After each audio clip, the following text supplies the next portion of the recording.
Welcome to this. How many of these have we done now? Not many. I'd say about at least half a dozen. Yeah. L- Welcome to the at least half a dozenth episode of Scott versus Kim. That's how we roll here. My name is Yeah. Kim Diasholm, also called an Ungarholm, and with me I have my friend Scott Christian Sava, also called Savar. And Donna painted my nails black today. Oh, I forgot to repaint my nails, so they're all frazzled as I am. Oh, You're everybody's looking is. good today. How are you? But you're wearing a Kiss T-shirt. That is unacceptable. You're self-promoting, aren't you? With Yeah, I'm yours. always self-promoting. Make free art or die. I love it. I love it. I gotta Hmm. get some of those Uh, shirts. yeah. Okay. So my plan for today was that we're going to be drawing each other portraits Yes. We sent each other. because Yeah. we sent each other photos Yeah. taken today, and I've been on this. Holy crap! I need to learn how to draw portraits kick lately. So I've been doing all these portraits on lives and on Zoom calls and on all kinds of portraits. And but what I haven't done yet is to turn the camera on the paper as I'm drawing so that my victim or my model can see what I'm drawing, which is scary. I have to admit, this is a little bit Really? scary. I Yeah, mean, you've shown everybody else the work that you're doing as you're doing it before. It's just because it's not the person. because maybe you will like in the middle of it go. Yeah, it looks good, but my nose isn't that big. Oh God. I don't think anybody's. I think someone would have to be very, very conceited to start picking apart someone's art about no, I Mm. shouldn't look like that. I don't think most people that you're I mean you for the most part know the people, and you don't Yeah. know people who are that egotistical. I've had to do I portraits. mean, you don't know No, the people I know. that's Yeah. true. That's true. But I mean, I've had to do portraits of actors, and then have the actor stand over my shoulder and then tell me my nose isn't that big, and this because their whole identity is wrapped around what they look like, Yeah. and so that I understand. But I think especially normal people aren't gonna. I think you're Where? right. Where? Normal? Where? What? No, you're good. You're good. The, I can't speak for other people, but I don't think anybody can draw me as bad as my inner self-image portrays myself. That You know. sounds like a challenge. Oh God, we're gonna start off with Okay. the splat. You know. Yeah. Yeah, we are. Are we? We are. Uh, there's a few people who are asking what we will be drawing. We will be drawing each other. There are a lot of people saying Happy Pride because it's Oh first yes. day of Pride Happy Month. Pride. And I think we should just turn the cameras on the thingamabobs, also Yes. called papers, and get to digging into each other's souls visually. Boom, boom, boom, boom, boom. That works. So Yeah. here you can see the reference, what I have to Thank work you, with. everyone. Of course I picked the goofy one. Yeah. What do you take me for? All right, and Donna's here, so she Mm, can read us any questions or anything. excellent.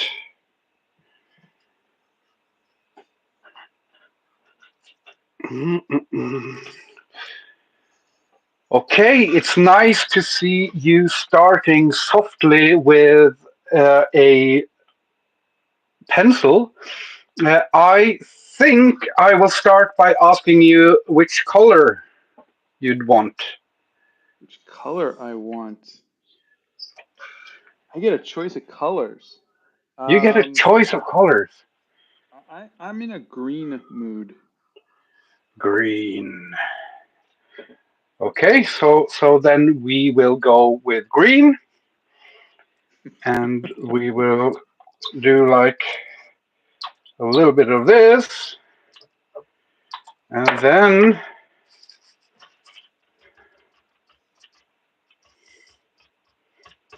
yeah, portrait done. It doesn't need anything more. It looks just like me. It's Yeah, uncanny. it is uncanny. Uh, how Mhm. is everybody How? else this morning? Yeah, and how have you been doing since last time? It's been a I month. Hmm. it's been a month and it's been trying. I've been working on my mental health. I've been working on my physical health. We joined a gym. Hmm. I'm doing everything I can. We did get some good news, which we weren't expecting, which is um, a company had reached out to us months ago about doing a sequel to our movie Animal Crackers, and I had no Ooh, intention of doing a sequel. You write a story, you don't write it for a sequel. Um, and but they went out and they raised the money, and it looks like in August I'm going to start working on Animal Crackers 2. fantastic. So yeah, so that might be at least some really good news. We're very skeptical until we get the money in our account, but it seems very legit, we'll say. So that's good. But yeah, we're struggling with we're cautiously optimistic, Donna says. But we're struggling with the fine with the no fine with the our health and just No, learning all of just learning what it's like to be 55 and all that comes with that. How about you? I'm learning what it's like to be soon 44, and it's like 55, but 11 better.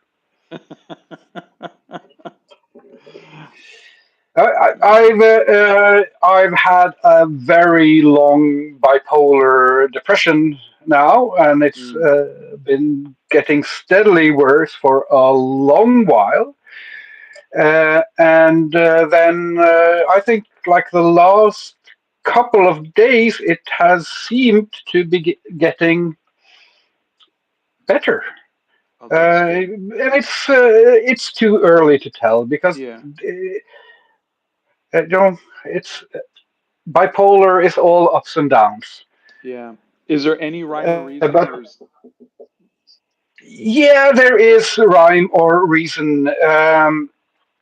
So it's been a very stressful spring for me and winter for me with a lot of things happening with the family that I don't talk about online, but nothing dramatic, just something nothing dramatic, just soul crushing in its yeah, boringness.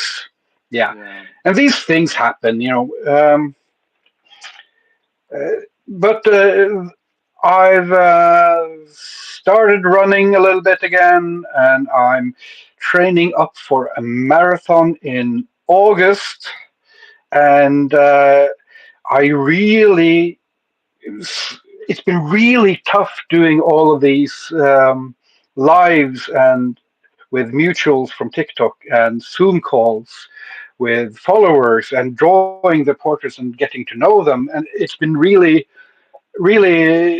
hard work in a sense, especially in a depression, but it's Yeah. also been so incredibly giving.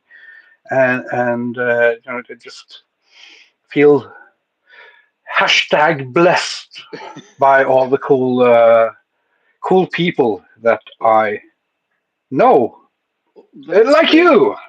That's good. Well, I appreciate that. What sparked the sudden shift? Was it just I need a change? Uh, it was a lot of different things. One of them was I need to change, definitely, and I've been feeling that for a long time. Another was that I need to learn how to draw portraits, and I've been feeling that for literally years and years. I've Okay. had these small periods where I've done a lot of portraits in real life, but I've never done a lot of portraits from photo, and my art is a little bit wonky, you could say.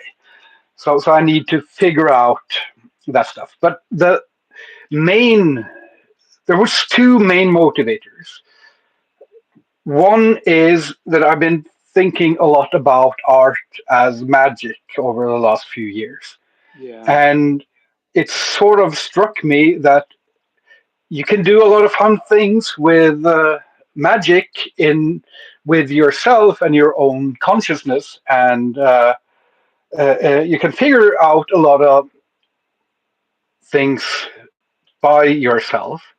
But magic is a lot more powerful when it is in communion with others. Yeah. And I want to use my art more and more in communion with others, both other people and other places. Yeah. So, in order to get in touch with people, with places, with different things, I think that's a good way to use art. Yeah. Yeah. It Uh, absolutely is. it's kind of like you going to the zoo and drawing the animals. Yeah. Uh, you could have done that at home, and if I were you, I would definitely fix the drawings up at home afterwards Yeah. because it takes a lot of time. But there's something being there and doing it and letting art be the connective tissue that gets you in. I would say contact, but I'll keep using the word communion because that's a more hocus pocus kind of word. Yeah. I find that it's almost tactile, but there's um, a memory. You recall the moment of sitting somewhere. When you sit somewhere and you go out and you paint something, it cements that memory, the smells, the feelings of the Mhm. wind and the weather and whatever it was. And I think if you do that with a portrait where you remember that time sitting and talking to somebody and whatnot, I think that the those memories are kind of imprinted on that photo or on that drawing. And when you look at it, it's almost like you captured that moment. Whereas when you're just sitting in Yeah. your art studio listening to music, drawing, it's you're not all the way there. Mhm. Absolutely, and I think you hit the nail on the head with it is a lot about memories, and I've said before that art is sort of a way of communicating with past and future selves. Yeah, And what I've been more and more conscious of is if I'm communicating with past and future selves, why do I keep communicating shit about me sitting in my cellar drawing random things? Yeah. I could be communicating something else. Something a little more important. Yeah. I think that's a part of our journey as artists is Hmm. finding why we are doing what we're doing. First we have to discover what we want to do. Now we have to discover why. Hmm. And just to ruin everything, because we're getting deep down and spiritual, and we are artists. We do not care about the materialistic. We have no ego. We do it all for the art. But perhaps the most important reason is there's this TV show called Portrait Artist of the Year. The Norwegian edition is called Portrettmesterskapet, the Portrait Championship. And they just announced that they're considering applications for season two. So I Oh. really want to be on the Portrait Championship because I'm a huge fan of the show. Oh, that's fantastic. Well, let's get you on there. Yeah, definitely.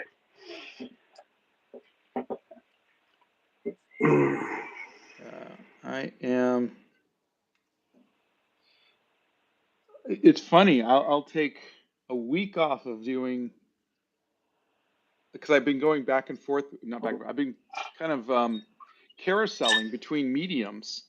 This day is markers. Mhm. This day is gouache. This day is watercolors. This day is colored pencils, and just that 1 week carousel of I've been working in different mediums makes you rusty in the other ones. And I was drawing and I can't pronounce her name right. Uh, what was her name? Aunt Agnetha? Agnetha. Agneta Feldskog. Yeah, thank you. from from ABBA in markers yesterday, and it was so bad. It was so bad. I was thinking gouache, and so I came in with like a really kind of mid-tone um, color, and you can't like it's markers. You can't lighten them up, and I just like instantly ruined it and spent an hour trying to fix it, and then eventually ripped it up. But you sometimes get into autopilot, and you can't do that if you keep going back and forth between mediums. Yeah, definitely. I saw your attempt at drawing Agnete Feldskog, uh, and it is. I get some weird pleasure from seeing other artists with their art. Yeah. I think it needs to be more commonplace. I do think that especially people with a larger platform need to show their failures more because Yeah. it's kind of like influencers only showing themselves looking their best at their best living the best it just gives off the wrong vibe, I think. um, Oh yeah. so I don't mind it. Like I'm okay with it. Me personally, my ego isn't hurt by it, but it was just the fact that I keep going, and I think I'm at this point where I'm so burnt out from creating every day that I'm just Mhm. going. I don't want to do the same thing over and over and over again. So I keep switching and switching and switching, which is just affecting my art in general. Yeah. And that's sort of a really important point to get across to younger artists and less experienced artists, and it's that it doesn't matter if you do art every day, if you do different types of art, if you do the same type of art, you will get in these high periods and these low periods. There Yeah. are these periods where you feel like what you're doing isn't working, and you sort of can't avoid those periods completely, but you can find ways of working through them Yeah.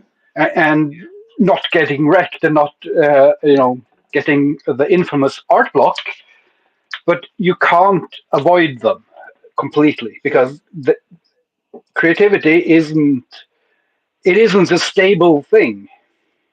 Yeah. It's it's a flow, you know. Yes. It's a it ebbs and flows, and sometimes you have it, and sometimes you don't. And I think maturing in your art is knowing when to.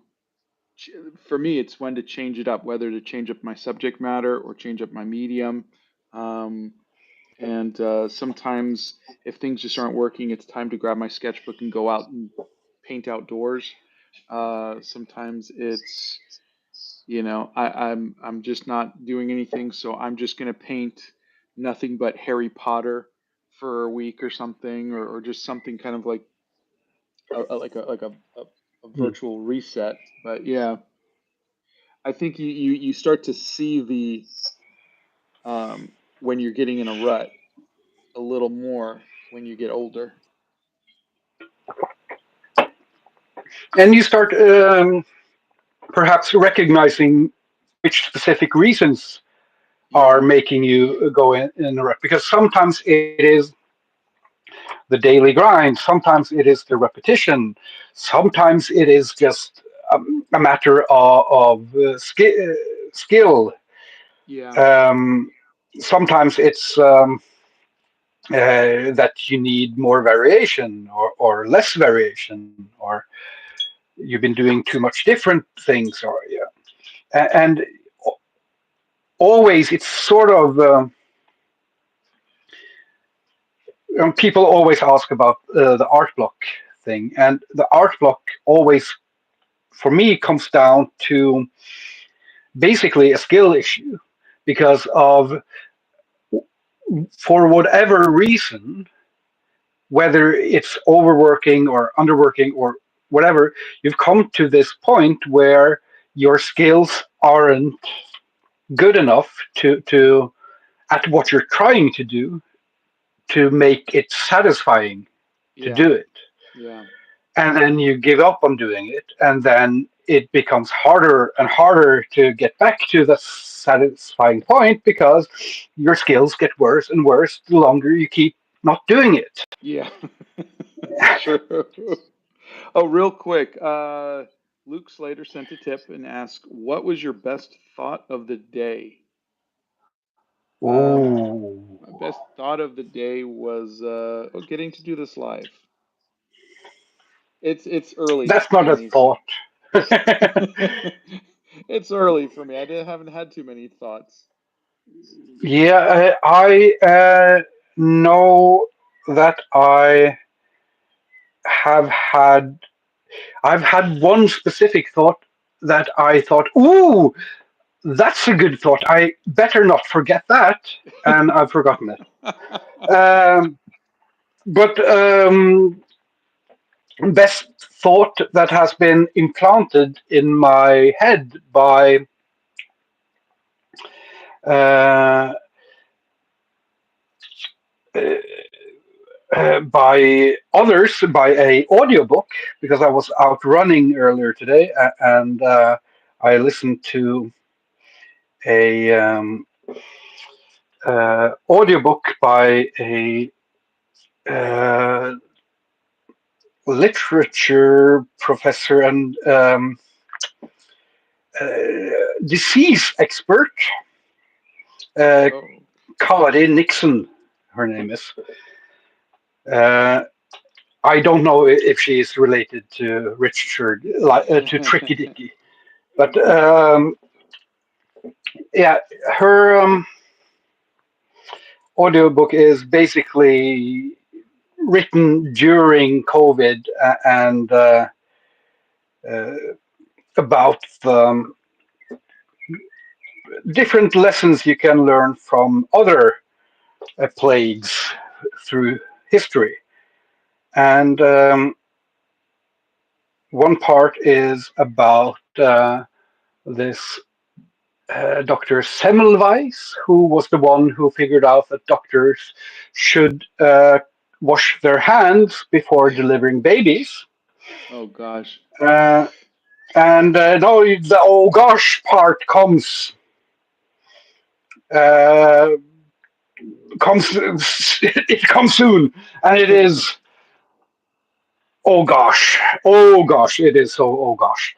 Um, and in order to illustrate that this discussion wasn't new when he uh, started figuring out that you should wash your hands, um, there was an anecdote from a earlier doctor who had, after a woman died in labor, uh, I think he had put uh, what's it called, the placenta, the Yeah. plakia, in his pocket to show his students, and gone with the placenta in his pocket to deliver the next baby. Oh, jeez. And the woman had died. Oh gosh. So not best thought of the day, but worst thought implanted in my head of the day. So that's almost a question. Yeah. Thanks a lot, Luke. Thanks for that one. Placenta, yeah. So I'm noticing you have a red beard. How did that happen? I have. I have no answer. I- It's just the way it is. But it looks like your head on your head, the hair on your head isn't red, or was it? There's all, as long as I've had hair other places than on top of my head, it's always been a different color. I have no idea why, but that's how it is. Uh, I'm gonna Apparently, show. it's not uncommon. Hmm? Yeah, I'm gonna show everybody so they can see. I'm just gonna pull down my reference thing. Look at his hair. Look how red that is. Wow.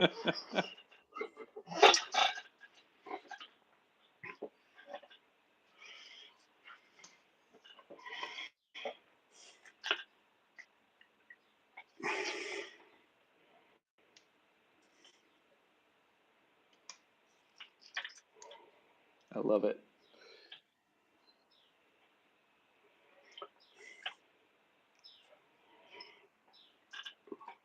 You know, I was really scared of showing the paper while drawing, Really? but yeah, because I'm afraid that you will start complaining and You should know me better cry. than that. I I'm not talking about the Scott that exists in real life. I'm talking The about the one in your Scott head? that only exists in my anxiety. Yeah. No, I Mhm. get it. But I think that this was actually, it helps me focus more on getting things actually right Oh, in some weird way. well, since we're working on, so the part of, no.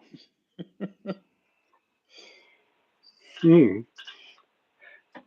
It's going to give you And some I just notes. have to say, you're making my nose way too little. that I love that. that is the kind of critique that I'm Yeah. afraid of. That wasn't serious. I'm sorry. I just had to. I have stopped. I'll say this for how many I've done thousands of these portraits. For how many I've stopped aiming for perfection. I know it's always going to be something wrong, and and I think I've learned to embrace the it's not going to be perfectness of it, and yeah, because yeah, I'm doing this three, four, 5 times a week, and it's hey, can you draw this celebrity? Hey, can you draw this musician? Hey, can you draw this? And I stopped worrying about it. I used to be so worried that it wasn't going to look like that person, and people are very quick to point that out too when it doesn't. I drew Florence Welch from Florence and the Machine, and everybody said, with the inking, they said, "Oh, it looks like Killian Murphy." So and I was like, "Yeah, it kind of is. She's got a very strong jawline, and it is what it is." And I see it with every portrait that I do. People will say it looks like somebody else, or it doesn't look like that person, or whatever. And I've become okay with it. It doesn't hurt my feelings as much anymore. But it's taken me decades to get to that point, you know. Oh yeah.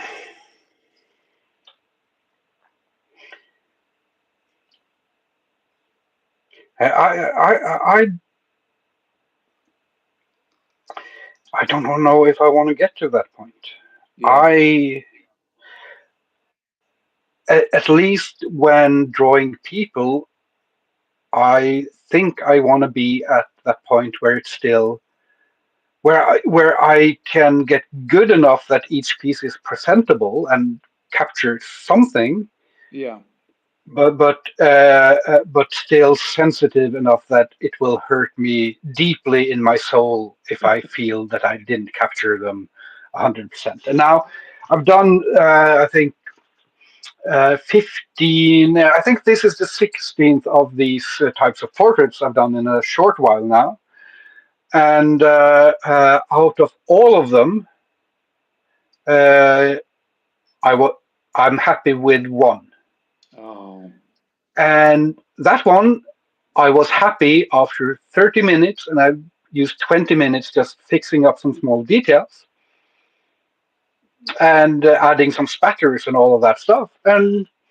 then it was done. The others have taken, at least an hour, up to close to 2 hours sometimes. yeah, But that one just this is the person that I'm talking with, and yeah. it was. And I think 1 out of 15, not bad. At least, at least not when still learning, and also when being stupid and doing things directly with ink and on live things and Yeah, all of that. It is. I'm not making it easy for myself. no, you're not doing the painting. First of all, okay, thank you, Gail. Gail sent me a nice compliment. And then Donna has a question for you. Mm.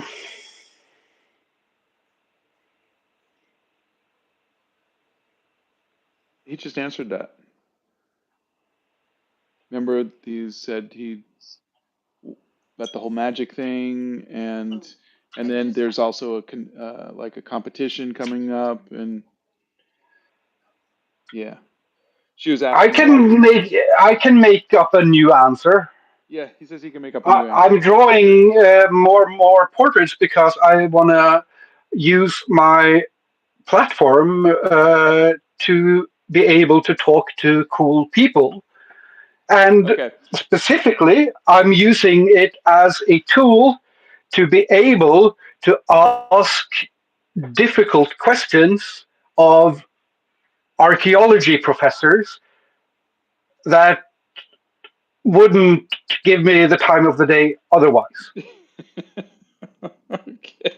Is that for real about the archaeology? This is absolutely for real. Not just Really? archaeology professors, but I was live with Dr. Howard Williams, Archeo Death on TikTok, and it was just so incredibly fun to talk.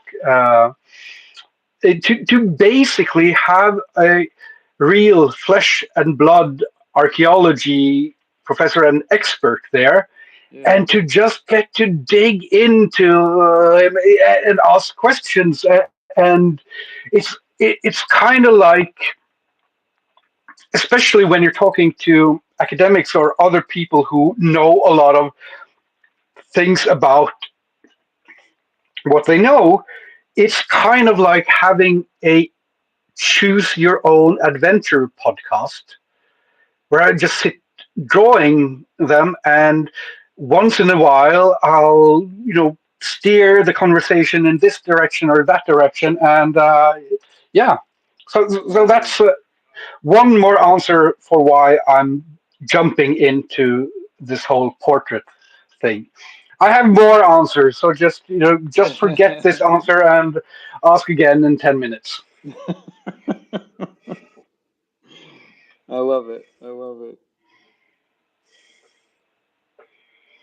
Limitless Life asks, how do you draw hair that well? I have a good model. Kim has got gorgeous hair. Um, and what paper are we using, Kim?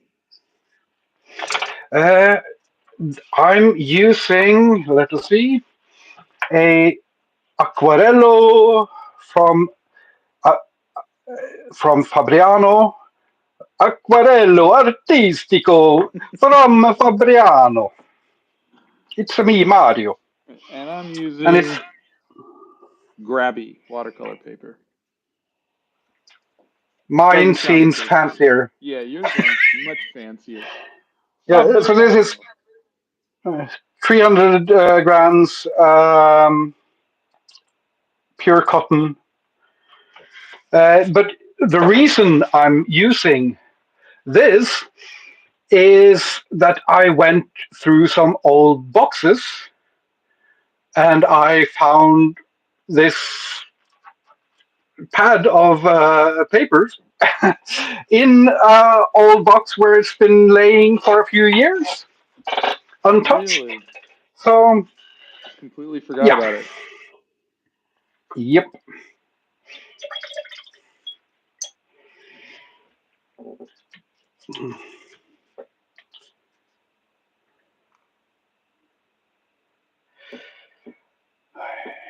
So have you started thinking about what the sequel to Animal Crackers I have. So will so be? um I about 2 years ago I was working with Dan Povenmire. Ooh. Because Dan had written the song "It Could Have Been Mine, It Should Have Been Mine" that Ian McKellen and Gilbert Gottfried sing in our movie. So that's how I met Mm. Dan years ago. He wrote a song for our movie, and so we got to chatting. This was around right before I joined YouTube, and we were talking about possibly turning Animal Crackers 2 into a musical. Because it was just something fun to chat about. And so I sat down and just started to write because I was like, well, let me just see what. And I wrote about 19 pages, and then we kind of gave up on it. He started up on Phineas and Ferb again, and I went off and did other things. And so when I got the call from these people, I went back to go read that, just dreading what it was going to be like. And I was Mm. like, "Oh my god, this is really good." I was like, I was like, "Did Dan write this?" And I was like, "No, this is me." And I genuinely was surprised. Like I genuinely didn't think I wrote it, and like I didn't remember writing it. and I just so I brought Donna downstairs and I read it to her and she was like, "This is really good." So I kind of have like an opening to the movie, and I know kind of where I want to go with it. Um, but I've been just um, a lot of writing that I found because I never studied writing. I was an art major, and I never was. I don't know anything. I was never good in English class or anything, so I know nothing about creative writing. So I learn as I go. But I think a lot of the creative process is walking around or standing in the shower and just thinking, like playing the movie out through my head, in my head, and just going, where's the heart of the story? What's the, I think the heart of the story for the first one was family. It was it was just the family coming together to do a thing, and so I'm just there's a lot of that. So it's a lot of it's a lot more thinking and a lot less typing. The writing part that's is yeah, that's one of the most seductive parts of coming up with ideas is that it's so fun to just be able to stand in the shower and get to yeah, these eureka moments. yeah, yeah, And that's also one of the things that makes it so hard to actually finish a project is because after a while you don't have those eureka moments yeah, anymore. yeah, Then it's just the hard work, and that's as hard work implies. Hard work is hard. yeah, exactly.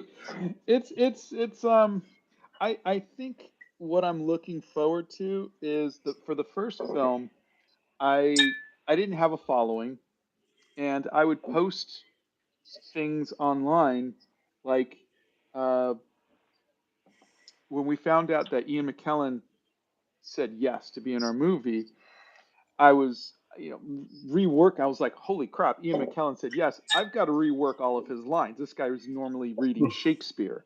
So I went and I looked up bigger words and whatnot and everything I could think of. And at one point, I just thought, because he had to tell Gilbert Gottfried's character Mario Zucchini to go somewhere. And I thought, what if he says, "Now fly, you fool"?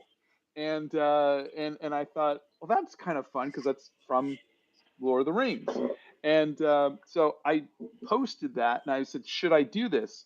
And like everybody, which was like mostly family and friends, because again, I didn't have a following, said, oh yeah, you totally got to do that. You got to do it. And so I did. And then everybody kind of felt like they were a part of the decision making process. Like it was they were following along the process of us making the movie. And I thought, well, that was fun when I had half a dozen, well, not half a dozen, maybe 30 followers. Imagine what it's going to be Mhm. like when I have 3 million followers. That could be really fun, and so that's kind of what I'm looking forward to the most is uh, taking people along the ride as I make this movie. I don't. Yeah, that has to be that is hopefully going to be a really special journey I because hope so. yeah, especially if you manage to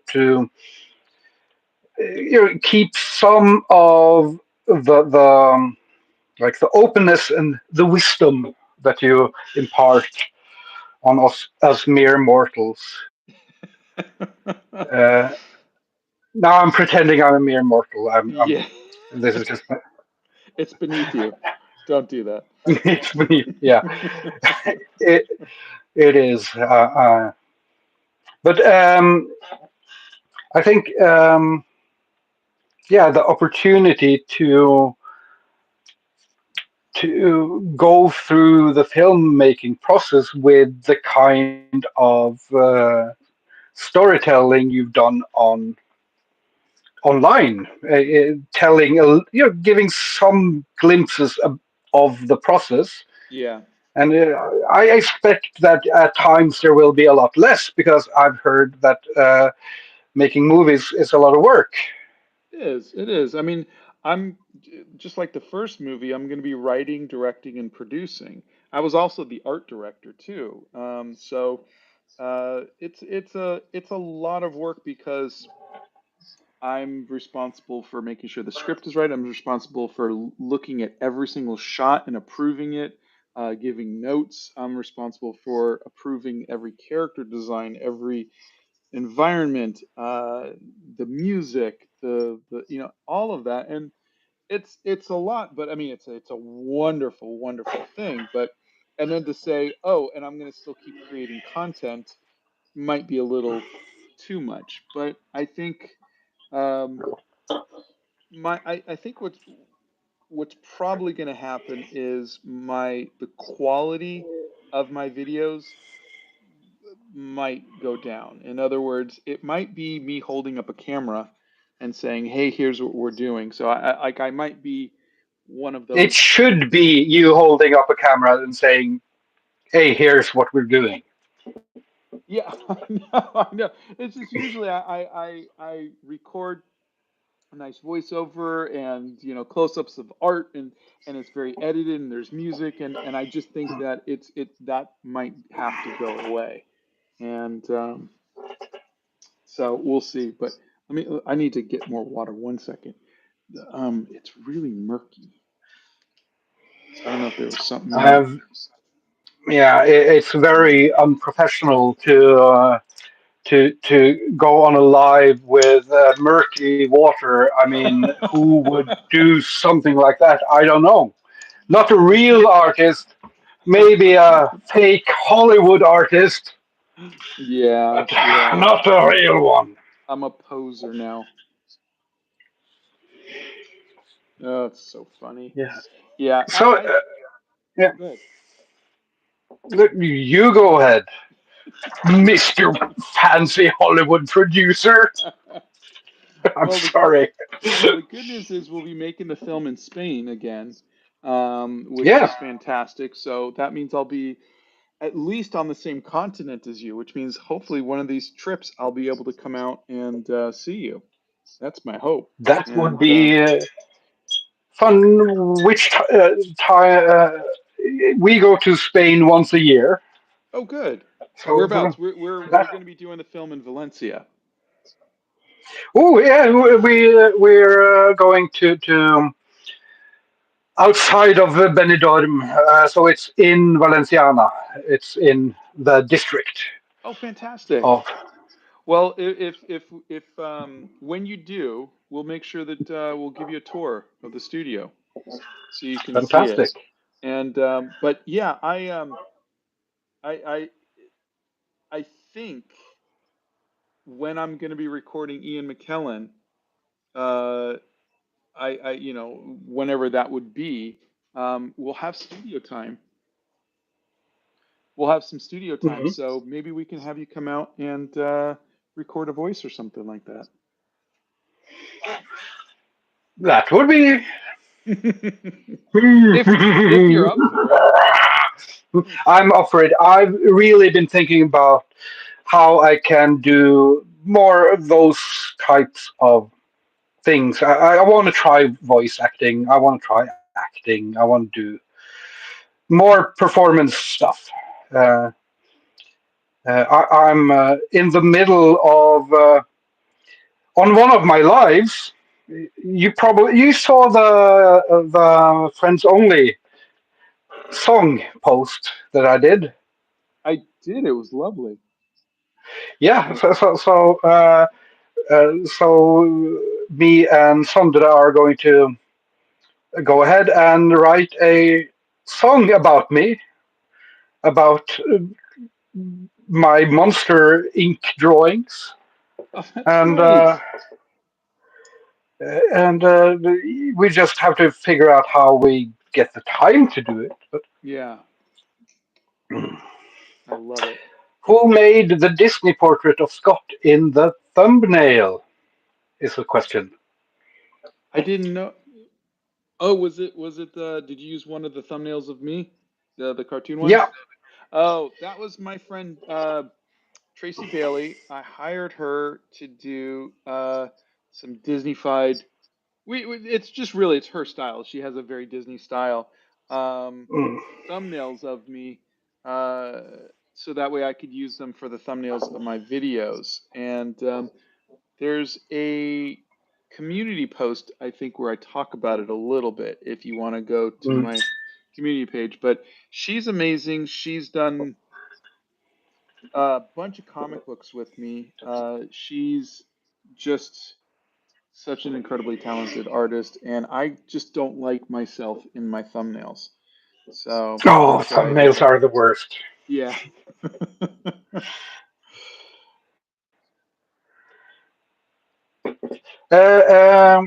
Speaking of Disney style and anime style artists, and good artists, I now this is all wrong because she isn't a Disney style or anime style artist at all. But my friend Becky Cloonan, who is a great comic book Oh, artist. hold on. Before you say another word, I own a piece of Becky Cloonan's art. Oh, Oh, where is it? Where is it? Where is it? I love it too. I didn't know you knew her. She is so talented, so amazingly talented. Look at this. yeah. Oh, it's so good. So But good. on her Instagram, she posted today about a new social media for artists by artists I called saw Kara. I saw that. So I signed up for it right after seeing her post, and I've just posted my first stuff All right. there, and I have no impression of it yet. Okay. But the app seems to work. It only crashed on me one time, and it's in early access, so that's good. Um, but yeah, it it feels good to think about the possibility of having a place again where you just post art and other artists reply. That seems like a healthy thing. That would be ideal. I'll look into it. I just learned about it yesterday and wasn't 100% sure because, people said, oh, you got to try Threads. Oh, you got to try Blue Yeah. Sky. Oh, you got to try the. Keep, it's like I feel like I keep starting from scratch. So, Yeah, and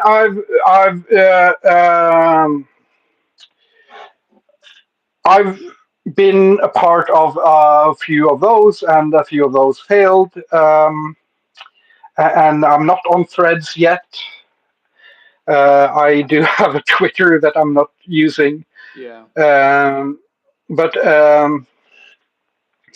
I just thought Becky is so cool. So when she posted it about it, I have to try. Yeah. Yeah. It's and then if it doesn't work, I'll blame Becky. Yeah. Becky's style is something I would kill for. I mean, I just Yeah, and it is so talented. so magnificent. I I met her briefly at a comic book convention in Oslo, Hmm. and I really loved her style, and I think we traded one of my fanzines for one of hers, uh, and or maybe I just gave her some of my stuff. I don't remember. And then a few years later, I saw that she was going to the Roadburn festival, where I was going to I was going to draw bands and have exhibition, and all of that stuff, but she was just going as a visitor because she likes a lot of the same type of music as I like. Yeah. And and I shot a message to her, not figuring out she probably didn't even know who I was, or you know anything. She had no reason to remember me, Yeah. and she did, and That's great. we hung out. Then I've been thinking about doing this video about hating you, Scott. Um, I remember you mentioning uh, that.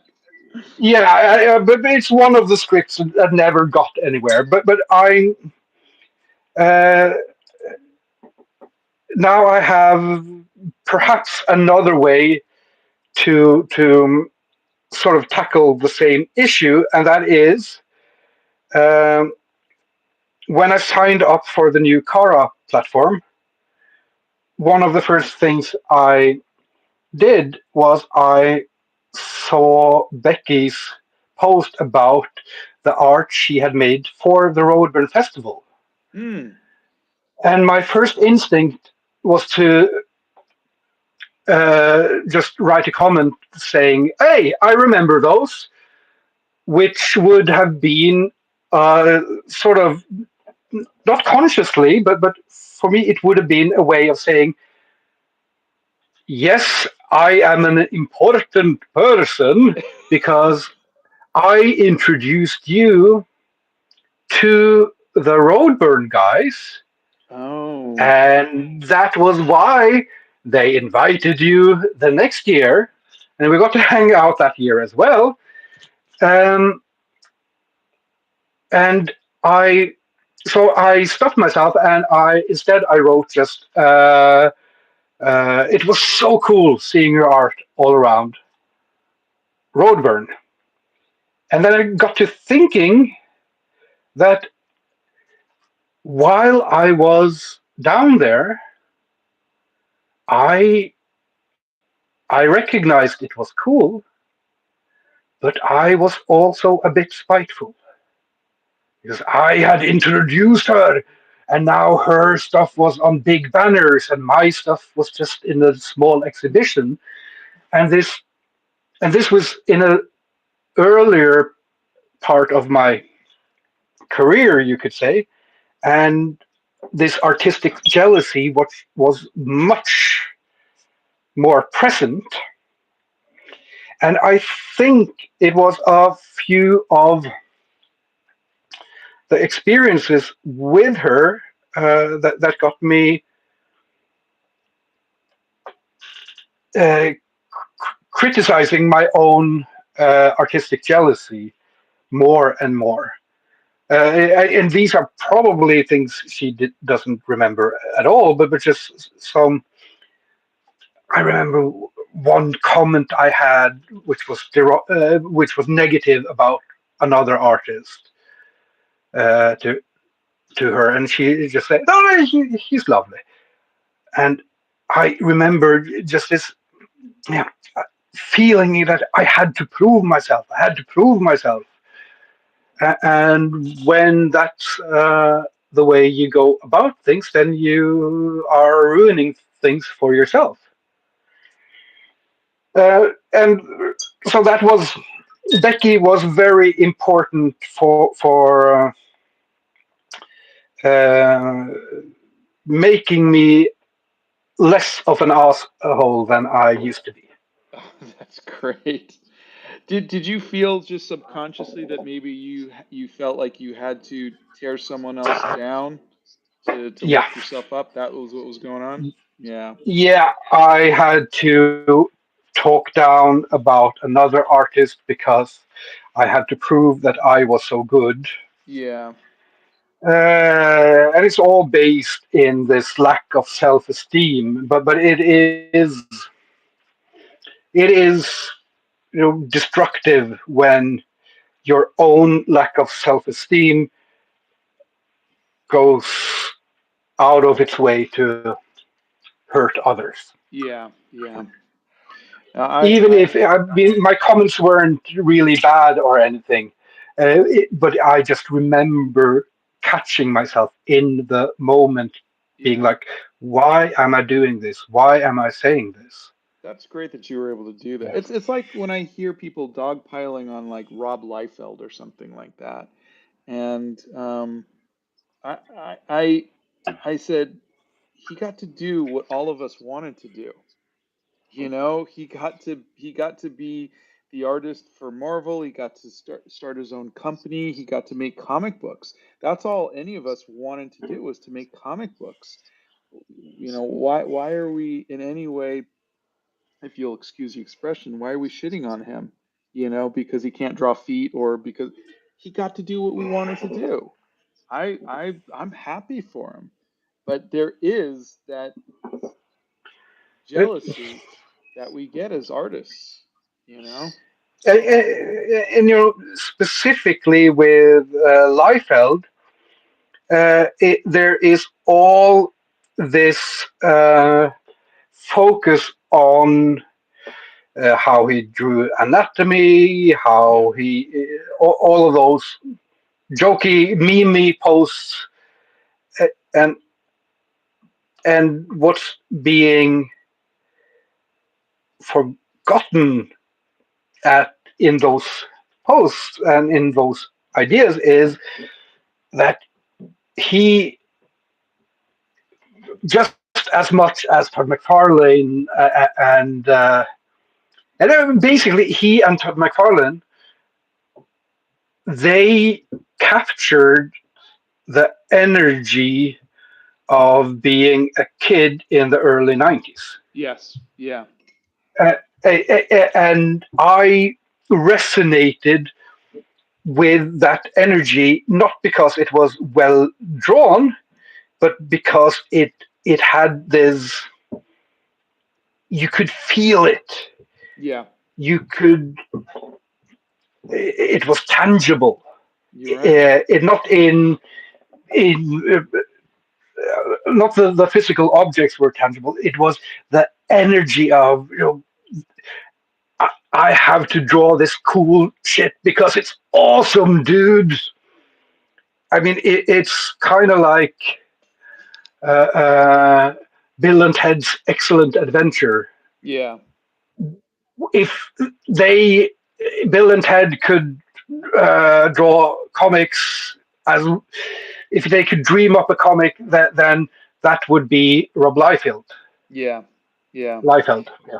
It was, for, I'm 10 years older than you, but I was maybe 19 or 20 at the time and I got to meet Rob, and I got to meet Todd and Mark Silvestri and Eric Larson, and because it was fantastic, and they Now were. the artistic jealousy is coming back, you bastard. So, well, I was a little older, so I knew to bring my comic books and get them signed and everything, but they were so excited to be there too. And when I got my chance to be the artist on Spider-Man, I understood it. And I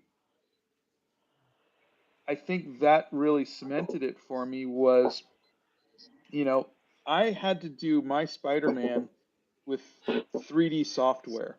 They didn't want to see my drawings. They didn't want to see me paint it. Marvel wanted the gimmick, which was, we want you to do this in 3D. We want it to look like an animated movie. And this was 2002. The technology just wasn't there, but I did it, and people absolutely hated it. They absolutely, I mean, it did well. I mean, it was the number 4 comic of the month, and then the next ones, were in the top 10, but, it was a 4-issue series, but I understood what it was like to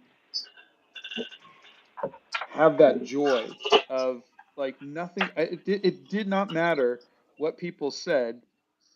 um, Something Marv Wolfman told me was, he said, for the rest of your life and for all eternity now, he goes, you can say you were the artist on Spider-Man. And that was Mm. all I needed since I was a little kid. Whenever I see Rob Liefeld with his big cheesy grin, hanging out with Ryan Reynolds or whatever, it's like it doesn't matter what people say about him. He got to fulfill his childhood dream, and he got to do it as a child. Like he didn't have to, like I had to wait till I was 33 to do it, he got to do it as a child, as like he what was he 18, 19 years old when he got the gig. And yeah, I get it. I get it. It's an amazing thing. I have my friend Kevin. I think I mentioned him before. Kevin Grievous. He did Underworld. He created Underworld with the vampires and Mm. the werewolves. So Yeah. he was raised the werewolf, the one with the really deep voice. And I met him, gosh, what has it been, 20 years ago? Something, yeah. Uh, well, whenever Underworld came out, because we got to go to the premiere with him, and yeah, because yeah, so he was such a huge comic book fan. Captain America, Thor, the Avengers, Hulk, and all he's ever wanted was to be was to write like this write for Marvel. And this guy's making Mm. movies, and it didn't matter. It didn't matter. All he wants to do is write for Marvel. And he finally gets his chance. He got a chance to write for Marvel, and I said, yeah. And I said, aren't you happy you got to do it? He goes, no. He goes, it wasn't the story I wanted to tell. It wasn't, I wanted it to be Mm. this and this and he's written for Marvel and DC so many times, and he's still not happy because it wasn't. I don't think it was because there's editors and they kind of curb you on what you're going to do. And so Mm. he's never been satisfied. And I told him, I said, look, I said the art that I had to do for Spider-Man and the story that Greg Rucka wrote was just not very good. It was just, but I made a conscious decision to say that was enough. I never have to do this again. I got a chance. I got to be the artist on Spider-Man. It's never going to be as good as you imagine it's going to be, and to just make that be enough. And Mm. so I've seen people get to fulfill their dreams and not be satisfied with it. And so I think I just consciously I've tried to make sure to like when we made Animal Crackers. Um, I said if I never make another movie again, it was a wonderful experience. There were so many things that went wrong. There were so many things that I wish we could have done differently. You can't um, ruin it by thinking about all that stuff, that it didn't happen this way or it didn't happen that way. You just got to just embrace it and be happy that it happened, however it happened. Yeah. There's been a few comments. There was a super chat saying, Kim, been dealing with depression, but your art inspired me to give it a go. Thank you for being awesome, and thanks for being an inspiration. Thank you for saying that. It's And amazing.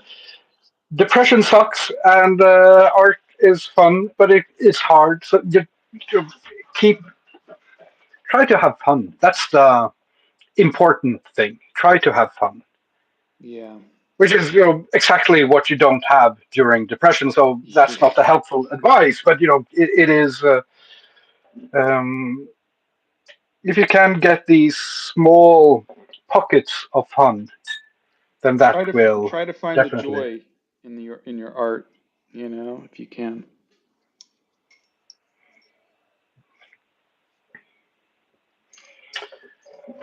Mm, okay. Um, Kim, how old are you? I'm 43, soon 44. Kim, how do you feel about Todd McFarlane? Love his art. Huge inspiration for a part of my teens. Love the energy. I've never been into the toys, so I don't get that part. But Sorry.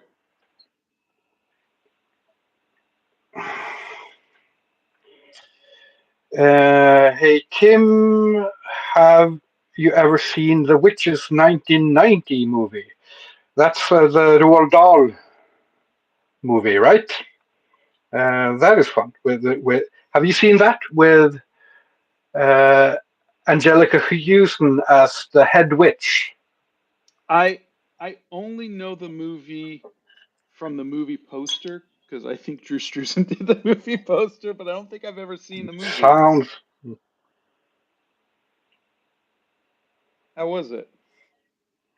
Yeah, yeah, I remember it being good. It was suitably grotesque for a Roald Dahl children's movie. Really? Um, and Angelica Houston is amazing. Yeah.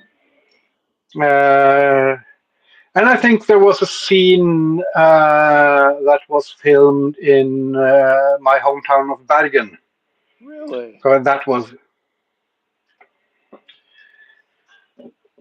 yeah. And I got another question here. Kim, how do you feel about Frank Miller's new style? Uh, I don't know what you mean with his new style. I uh, Frank Miller is one of the he is the biggest inspiration on my art, and he is also a personal inspiration in his don't give two shits attitude. Not in his personal politics, but in Yeah. his he does what he wants and says what he wants. And I really admire him in so many ways. And uh, I do unfortunately think that in terms of his stories, he has become more and more of a parody of himself and is repeating a lot of things he wrote before, but repeating them in a worse way. And that's too bad. But art-wise, I think that ever since Miller in the late 90s, early 2000s started going to the Small Press Expo and started taking direct inspiration from the fanzines and from the underground comics and going more and more cartoony with his art. I absolutely love that. I think it's so fun, and there are parts of it, his art now that is so ugly, and it's awesome in my book. Uh,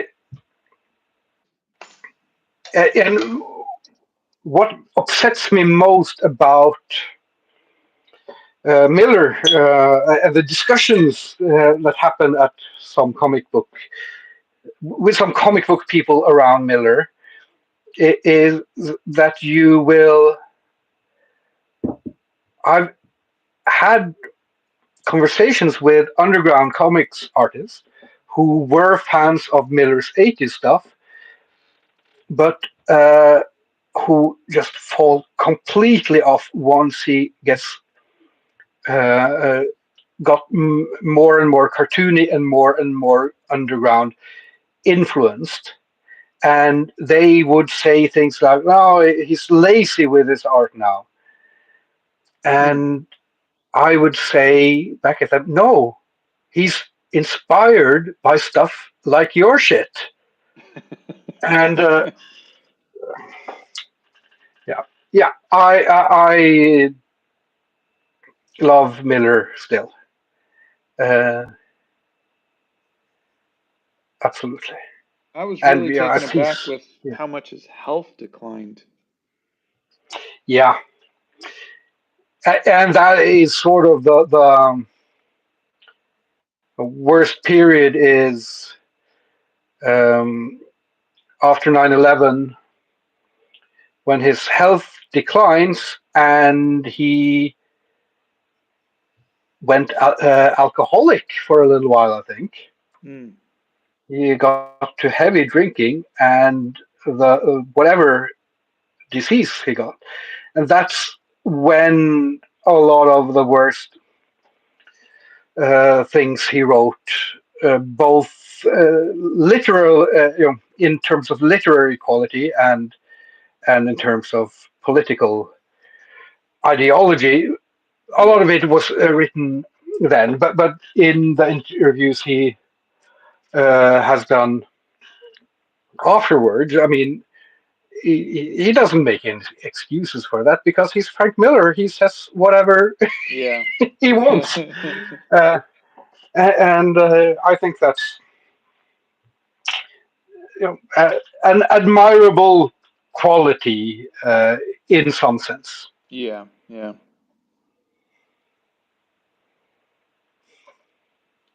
I've never had the pleasure of meeting him. My friend Mike Kunkel, he had done a comic book series called Hero Bear and the Kid. Um, we were at San Diego Comic Con together. We shared a booth, and he won an Eisner for Best Kids Graphic Novel or Best Kids Hmm. Series or something like that. And I guess Frank Miller, they all go up and they take their pictures together. And Frank Miller walks up to him and he goes, "What'd you win that for?"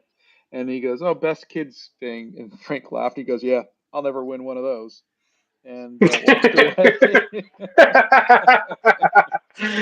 uh,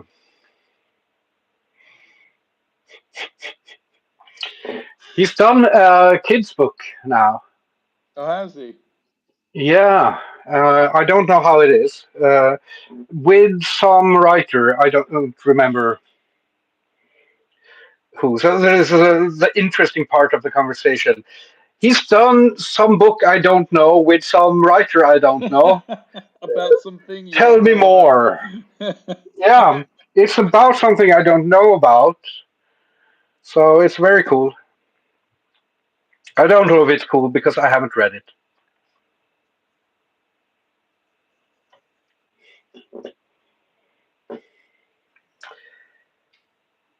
Oh, I'm upside down. Yeah, you gotta go with the way that your hand works best. Oh yeah, I don't do that because my hand works anyway. You just shut up, young guy. My hands work. Yeah, I'll just switch Hmm. hands. Yeah, I'll switch hands a little bit. Now it's your fault if I'm ruining your portrait by switching hands just Just to prove the point. to prove the point.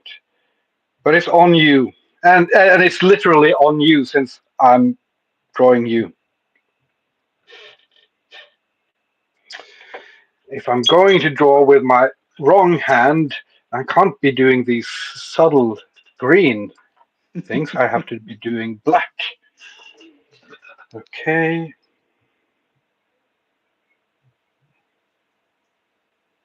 Why?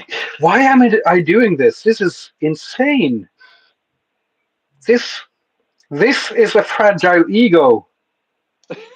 You're You're still working with your seeing right a hand? fragile ego at work. Like,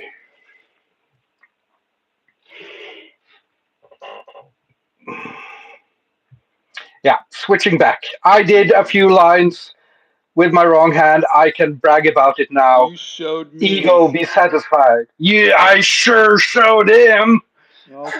Thank you, Frank Miller Jr. Ah.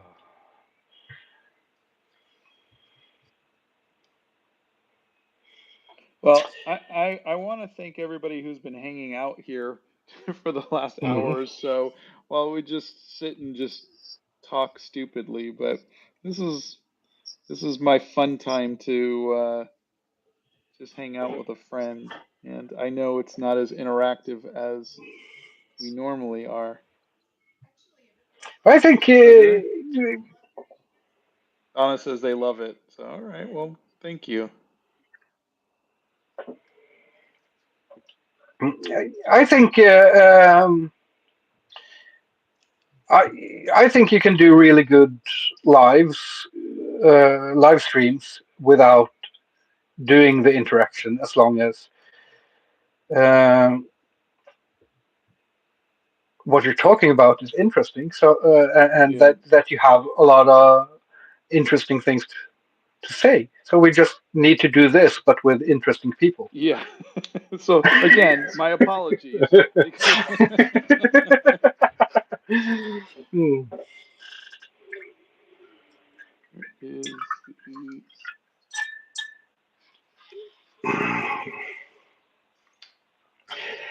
And now there's a comment saying, although Frank Miller did sort of lose his touch when he made the Spirit movie. And this is a hill I will die on. I love the Spirit movie. It really, is complete insanity, and I can't believe he got that made in with that budget and those actors. And it is the weirdest, probably one of the weirdest. If you compare budget to weirdity, it might be top of the list. really. It is strange movie. Should never have been made, and I love it. I've never seen it because everybody said not to watch it, and I just, for some reason, never got I mean, around to it.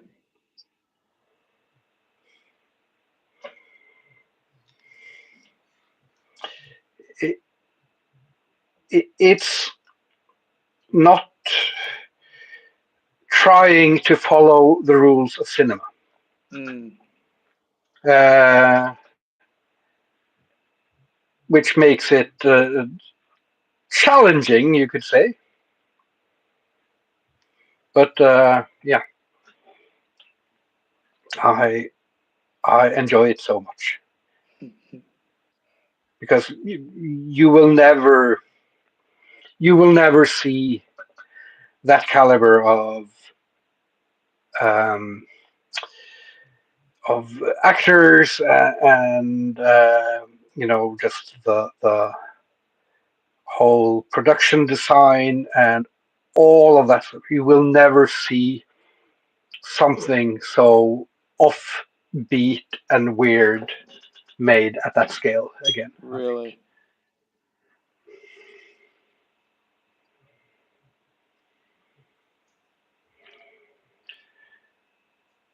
Uh, since you're a Frank Miller fan, have you ever read The Dark Knight Returns? Yeah, but I'm more of a fan of his later stuff. I like it. Now this has become the Frank Miller live. Yeah. We haven't even started talking about like Klaus Janson and his early That's Daredevil the stuff, and yeah, that's the second part of uh, my John Buscema story. oh, Is that before I got John Buscema um, to look at my comic and say it was okay. hmm, This is good actually. Um, there was this Q&A he did at the comic book festival, and people were asking him about how was it like working with Stan Lee. I'd put a bullet in his head. How was it working with Ernie Chan? I'd put a bullet in his head. That was the mood he was in. Wow. And then I, being nervous out of my skull, shaking, and I had pretty good English at that time, but I just forgot everything about language, and I stood up and went like, uh, um, "How was it like working with Klaus Jansson? Who? Klaus Jansson? Who?" Someone explained it. Klaus Janson. Oh, yeah, I'd put a bullet through his head.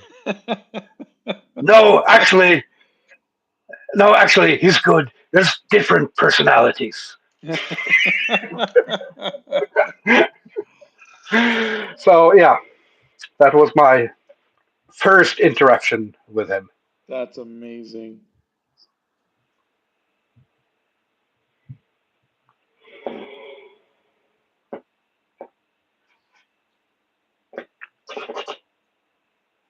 I love it. I never got to meet him. No, He didn't do a lot of conventions. no, I think like a few of those old timers, he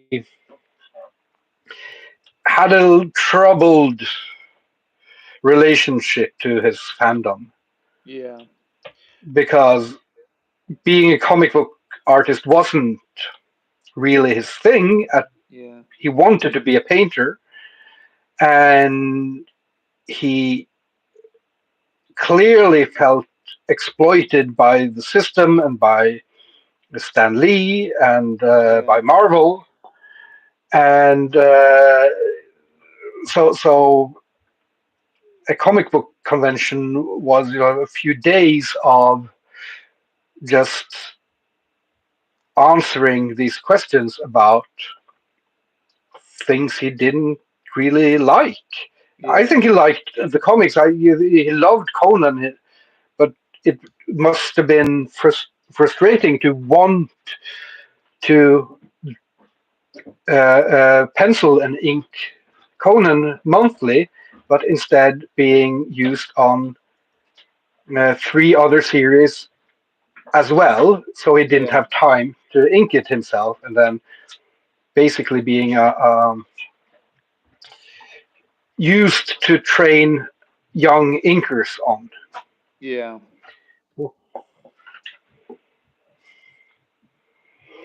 So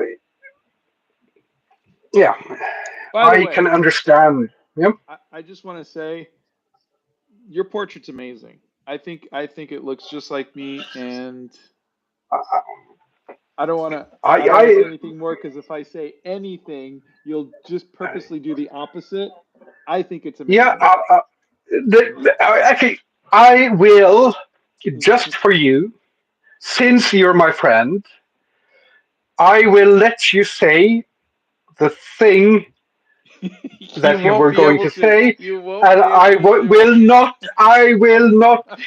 Last time you said something, it was the Nosferatu drawing, and I ruined it just to spite you. But I'm I was not. just I promise I will not do it this time. okay. I was just gonna say I love very similar to the Nosferatu. I love the fact that the white is just blended into the background. That there is no you. I see. You're the opposite of me in this way. I have to define every shape twice. Once with a black line. Once like these are the shapes. These are the Mm. boundaries. That's how you've left it just open, and I love it. I Oh, love how it just okay. Since you said that, I'm going to start filling in the background. No, I'm not going to fill in the background here. I agree. This is one of. This might be 2 out of 16. I think This so. might be number I two think it's out of really, 16. really wonderful. Michael Reynolds is asking if you know if you've heard of Dave McKean. Oh yeah, a friend of mine who writes the lyrics for the black metal band Abbath, or the black metal artist Abbath. He was doing a musical project with a Norwegian multi instrumentalist called Stian Karstensen, who is fantastic. And they were, I think Dave McKean was going to uh, uh, do a music video for them. And so they were at Dave McKean's house, and uh, it started a jam session with Dave McKean and his wife and Stian Karstensen and my friend Simon, who isn't a musician in that sense. He's a vocalist, but not not the jamming kind, you could say. Uh, was basically live blogging it all in my messenger Wow. chat.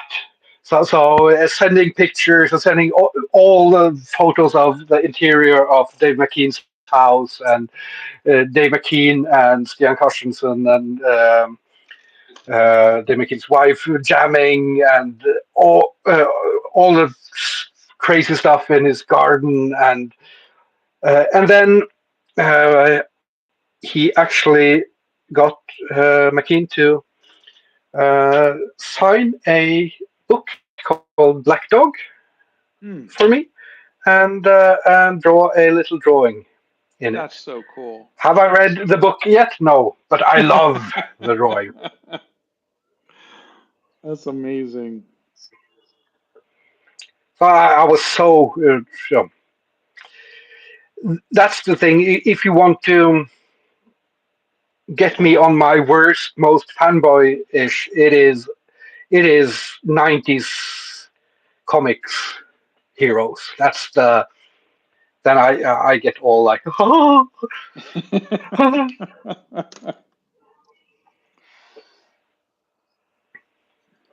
Yeah, it's funny because I don't know if you're the same, but I have just not been able to read comics in maybe 2 decades. I tried, and I read a couple issues. There's this wonderful book I picked up just because I love the art. Um, I've only read two of these, but it's called Castles in the Stars, ooh, and it's all done watercolors. It's essentially what if the space race to the moon was done in the 1860s instead of the 1960s, and it's really gorgeous. I mean, look at this, isn't that great? wow, fantastic.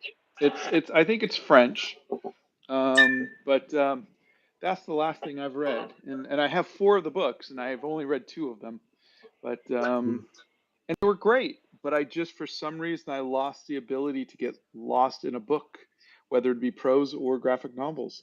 I just lost that patience.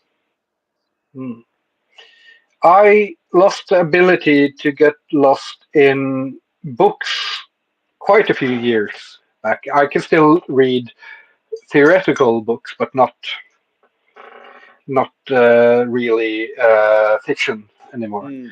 But comics, I haven't read since I think it was winter 2018 when I realized I had to give up being a comic book artist. Oh, And I haven't read. The last year I've read a few smaller things for the first time. So I read a little compilation of Thor stories because they were written by uh, Torun Grønhaug, who is fantastic, great person. Um, and I read uh, the comic strips Duns by my friend Jens Kostiva, who is also magnificent. Basically, very, very Calvin and Hobbes like, Mm, um, but not derivative in any sort of way, but yeah. imaginative. Yeah. And and those two are um, the only two comics I've read in years, and both of them read very, very slowly during many, many visits to the toilet. Yeah, it's amazing. I think of I had a friend of the family who owned all of the X-Men comics and just brought over the boxes when I was maybe 19 and just said, "Here, read these," because I was just into Conan and Spider-Man at the time. And and I just devoured like 200 comics in like a week, just just just going through them and reading them all. And I just remember just that just being so um, engrossing. And and I don't know why that suddenly shifted. I don't know if that's because of the age of streaming and TikTok and whatnot, but I don't know. But I kind of miss it, just being able to just sit and just get lost in comic book, you know? Hmm. M- More excitedly, my eldest son has started getting really into anime. Oh yeah. Uh, so that means I can watch that again because so we just finished watching Attack on Titan, which was and I've been getting comments about Attack on Titan for years because some of my drawings apparently look like the main character Oh. there, and I went the whole like 100 episodes or a little under 100 episodes going like, I don't get it. He looks nothing like. I don't get it. He looks like nothing. And then final few episodes, I sit there. Okay, yeah, I get it now.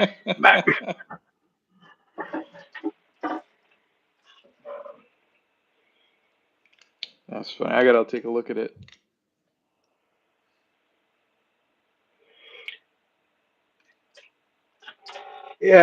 Attack on Titan. It's a problematic show, you could say. There Uh, is a lot of signs pointing towards at least part of it being as sort of a love letter to Japanese fascism. oh, okay. Um, and the more I've learned about it, the more I tend to think that's the correct interpretation. Um, but it's really good still. Yeah, you've had a So, few so people recommending Berserk on the live yeah, uh, or that manga. was one of the last comics I read before I stopped reading comics, I did read the first compilation book of Berserk, and it seemed awesome. But yeah, Yeah,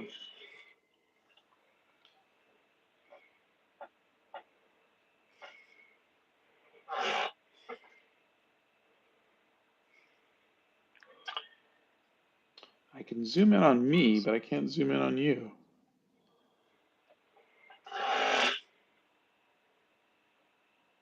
Oh, there you go. That looks great. yeah, I'm really pleased with this one. I'm there's still something I'm trying to figure out with the eyes, just those final last touches, but they're close. They're close, I think. Just a matter of it's all these small shapes that Donna if says she they're loves it. then I will not then I will not ruin it. Just just have to put in that background and I'm done. Make sure you get a nice outline. I'll I- I'll do you one better. I'll do two outlines.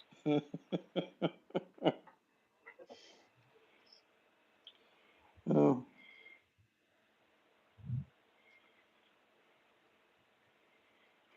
Actually, I will try something.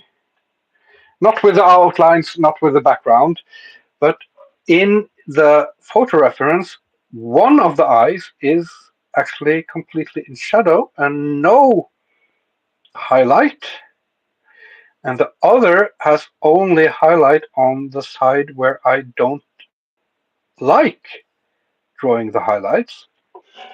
And I think that might have been the correct decision. Who would have thunk when drawing from a photo, staying with the photo sometimes is better than making up shit? I learned so much on these. Learned so much I should have learned long ago. I think it's amazing. Are you finished? Oh yeah, yeah. I was Oh, I was doing damn it! Damn it! I was finished 15 minutes ago. I'm just watching. No! It's How because I'll soon be turning 44, so my speed isn't what it used to be. yeah, how the tables have turned, my friend. It's Oh, this is the worst. I don't like this live anymore. No, no, that is. Yeah, that hurts. That hurts. I'm not gonna lie. That hurts, and especially since your portrait is really good. Oh, well, thank you. Thank you. You gave me wonderful reference. You have a face that is fun to draw. I do. I do. Okay. I think I'm going to stop. Hey, you're working on your art. I was just, Caught I you. was just, I was just looking at the photo again. I was like, man, I could bring that lip around. um,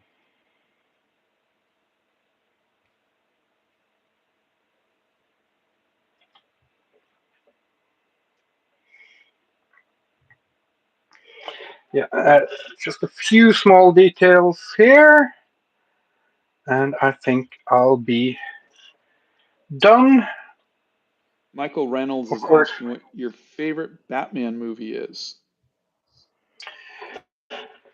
Uh, yeah, that's a good question. To me, the most rewatchable one is still The Dark Knight. with Heath Ledger. It's just the most Hmm. rewatchable. It has a lot going on. I uh, Oh, thank you, Frankie. just Keep going. Go ahead. just Go ahead. for Say it. I'll say Batman and Robin. I knew you were gonna say that. You've always been a fan of bat nipples. Oh yeah, I love the bat nipples. No bat nipple, no movie in my book. And that's not just for Batman movies. That's for every movie. Every movie needs to have bat nipples. Yeah. I will actually go with the Michael Keaton one. Yeah. It, I think it's very fun, and I The first like one or the the Heath second one? Ledger one. The first one, I don't like the second one. Okay. I think that's the first one is fun, and I don't think the second one it gets too gritty. I think, and that's my problem with the Heath Ledger one as well. Is that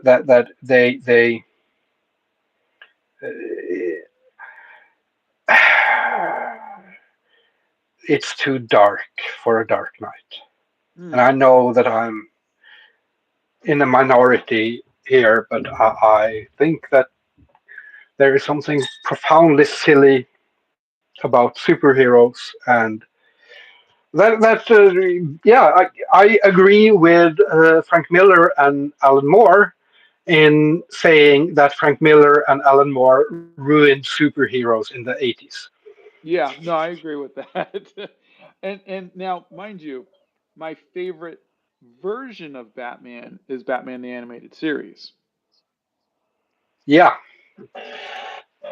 that is a good one, and that is also I think that hits the mood a lot better because Yeah. it is dark and it is silly at Yeah. the same time. Yeah. It's got the right combination. It's Hmm. stylistically, it's beautiful. I think that's my favorite Batmobile. Um, I just, I love everything about it.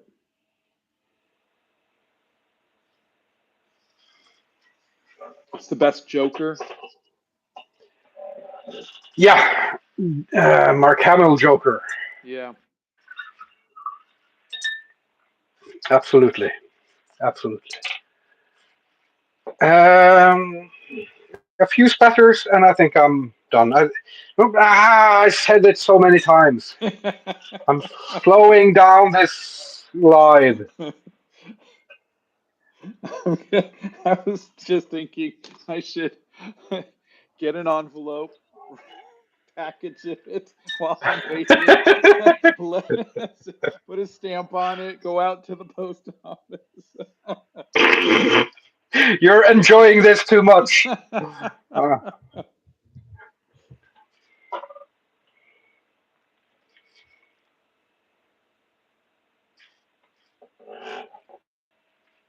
yeah. Uh, okay. Like, Yeah, that's why we're so having so much fun with this.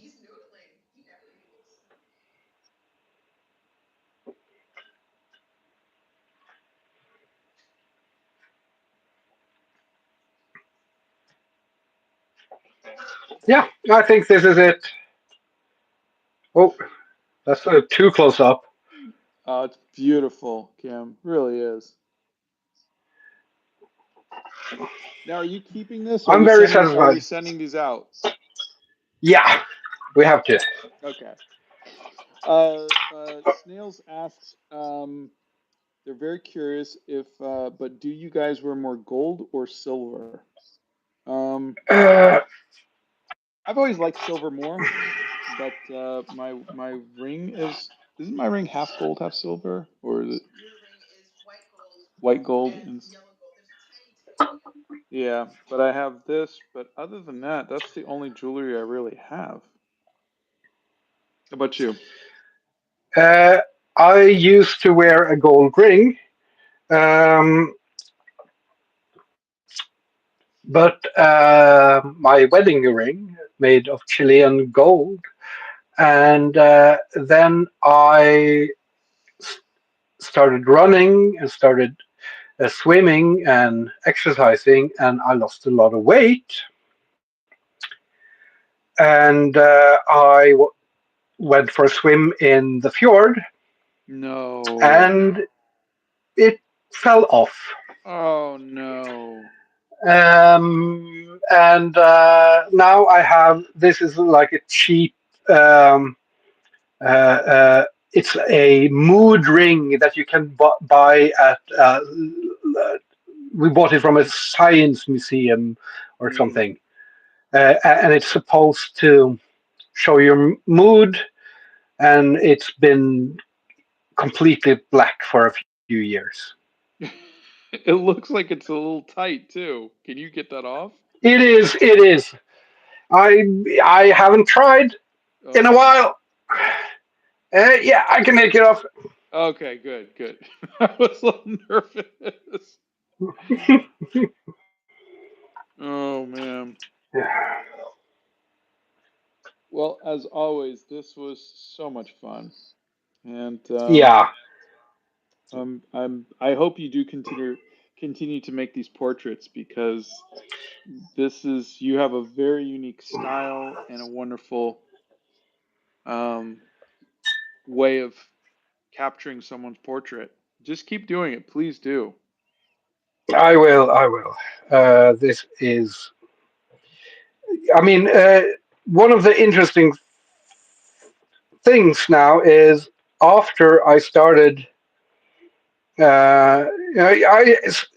Ended the ink monsters, the daily ink monsters. Yeah. And after that, I didn't really want to draw much monsters.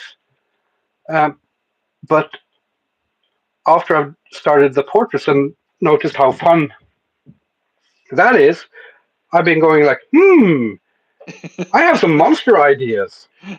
Of So, course. so I think I'm going to for Pride Month. I think I have to do some rainbow beasts. Oh, that sounds good. And my first one will be something like maybe Andy, or yeah, Andy is good. Andy is not some people would call Andy abominable snowman, but he is. But they are actually um, uh, abominalicious snowbee.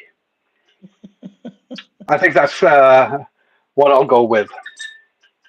I love it. This was so fun.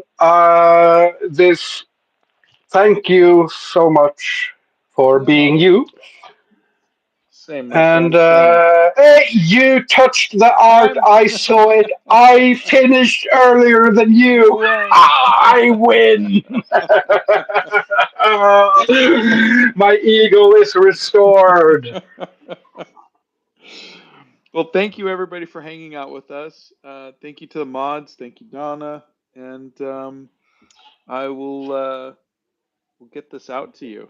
And I'm looking forward to what we're going to do next week or next month. Yeah, I'm looking forward to it as well. Okay. Okay, Bye, everybody. bye bye.